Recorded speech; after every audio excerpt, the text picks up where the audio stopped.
مزید دینی بیانات کے لیے ہمارے اس چینل کو سبسکرائب کر لیں۔ سورۃ القدر ہے۔ اس سورت میں اللہ تبارک و تعالیٰ نے یہ سورہ کیا ہے، مکی سورہ ہے، یعنی مکے میں نازل ہوا، اور اس کے 5 آیتیں ہیں، 5 یا 6 آیتیں ہیں۔ بعض علماء نے فرمایا کہ 5 ہے، بعض نے کہا کہ 6 آیتیں ہیں۔ بسم اللہ الرحمن الرحیم، انا انزلناہ فی لیلۃ القدر، ہم نے اس قرآن مجید کو نازل کیا لیلۃ القدر میں۔ وما ادراک ما لیلۃ القدر، کیا تمہیں معلوم ہے کہ لیلۃ القدر کیا ہے؟ لیلۃ القدر خیر من الف شہر، یہ لیلۃ القدر یعنی 27ویں رات 1000 مہینوں سے بہتر ہے۔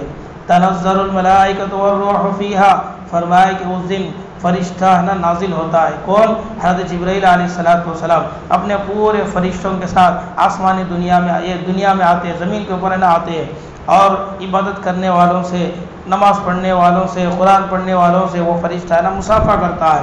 تنزل الملائکۃ والروح فیہا، روح سے مراد جبرائیل علیہ السلام باذن ربہم، یہ جو فرشتہ آسمان سے جو زمین پر آ رہا ہے کس کے حکم سے آ رہا ہے؟ اللہ کے حکم سے آ رہا ہے، اپنے خود سے نہیں۔ اللہ بھیجا تو فرشتے زمین پر آئیں گے، نہیں اگر اللہ کا حکم نہیں ہوا تو فرشتے اپنی اپنی جگہ میں رہیں گے اور اپنے کام میں رہیں گے۔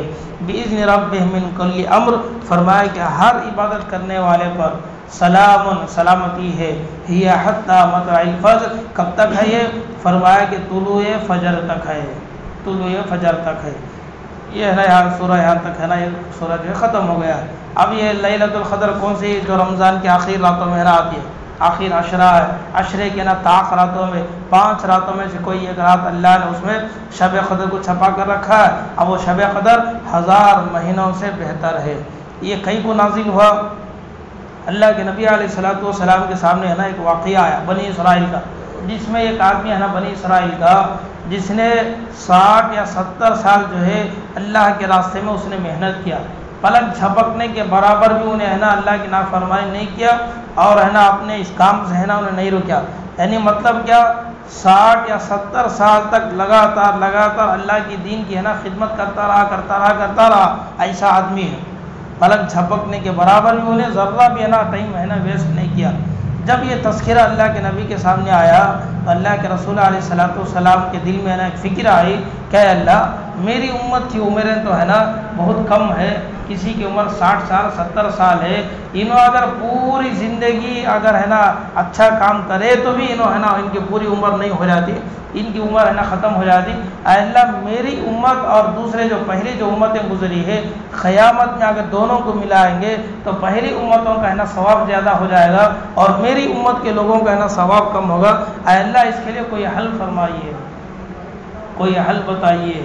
تو اللہ کے نبی علیہ السلام کی فکر تھی، تو اللہ تبارک و تعالیٰ نے فرمایا کہ محمد، تم کوئی فکر کرنے کی ضرورت نہیں ہے، اس کا بھی ہمارے پاس حل ہے۔ وہ حل یہ ہے کہ ہم نے رمضان کی راتوں میں، آخر عشرے میں، طاق راتوں میں ایک رات تم ہمیں ایسی دیتے ہیں، اگر وہ ایک رات کسی کو مل گئی تو یوں سمجھو کہ 1000 مہینے کی عبادت کا ثواب اسے مل گیا، یعنی 80 پر 2 سال عبادت کرنے کا ثواب اسے مل جاتا۔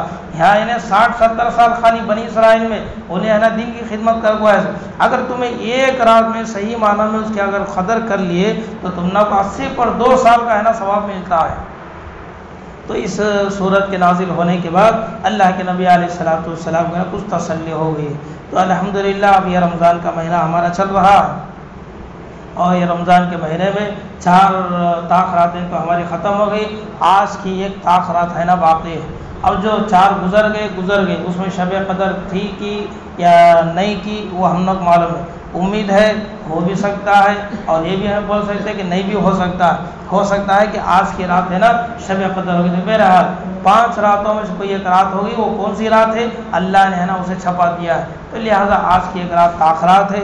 اس رات میں ہمیں پورے ثواب کی نیت کے ساتھ، ایمانداری کے ساتھ، اللہ کے محبت میں اگر اس رات میں جگیں گے تو انشاءاللہ لیلۃ القدر کا ثواب ہمیں ملے گا۔ تو لہٰذا آپ حضرات سے درخواست یہی ہے کہ طاق رات میں جتنا زیادہ سے زیادہ ہو سکے عبادتیں کریں۔ ہماری مسجد میں بھی رات میں جگنے کا کچھ انتظام کیا گیا، اگر ہو سکے تو اس میں بھی آپ حضرات آنے کی کوشش کریں۔ یہاں تک سورۃ القدر ہو گیا، اور اس کے بعد ہے